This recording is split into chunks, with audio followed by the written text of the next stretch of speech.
Here is a summary of The Last Lesson by Alphonse Daudet. Franz, the narrator of the story, was running late for school one day and was worried about getting a dressing down from his teacher, Monsieur Hamel. He had not learnt the rules of French participles like Monsieur Hamel had asked them to. As Franz hurried to school, he noticed a crowd in front of the village's bulletin board. Since he was already late for school, Franz did not stop to read the news. When he reached school, Franz couldn't hear the usual bustling sounds heard at the beginning of a school day. The stillness worried Franz even more, as he had hoped to slip in unnoticed in the commotion. Franz entered the classroom embarrassed and afraid, but was surprised when Monsieur Hamel kindly asked him to take his seat. It was only after he sat down that Franz noticed that Monsieur Hamel was dressed in clothes that he wore only on important days like inspection or prize days. There was a strange solemnness in the air. What surprised Franz even more was the sight of villagers occupying the back benches that would otherwise be empty.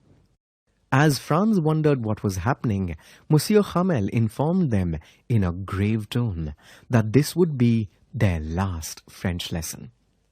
Since Germany took over Alsace and Lorraine after the war, it had been ordered that only German would be taught in schools. Franz was shocked by the announcement and realized why the atmosphere was so serious that day. He was filled with regret and wished he had paid more attention to his studies instead of fooling around. His books no longer felt like a nuisance, and he realized he would miss the cranky old Monsieur Hamel. Then he heard his name being called out for recitation.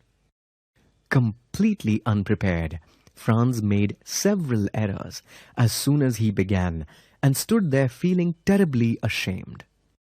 Again, instead of scolding Franz, Monsieur Hamel spoke about the general tendency in the village to put off learning. The Prussians could now mock them for not knowing to speak and write their own language.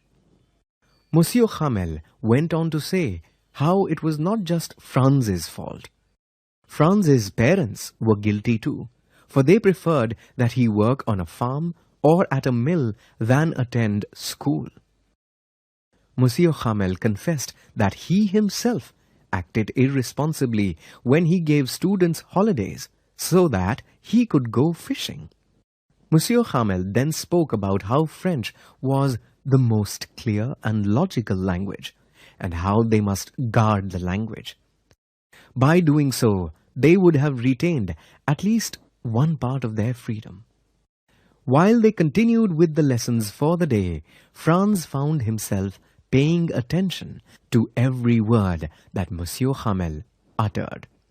Monsieur Hamel, too, taught with a zeal like never before.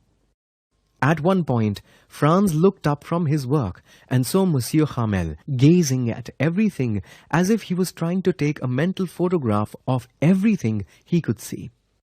It was a deeply emotional moment for Monsieur Hamel to leave behind 40 years of hard work. Even the villagers seemed to be overcome with emotion.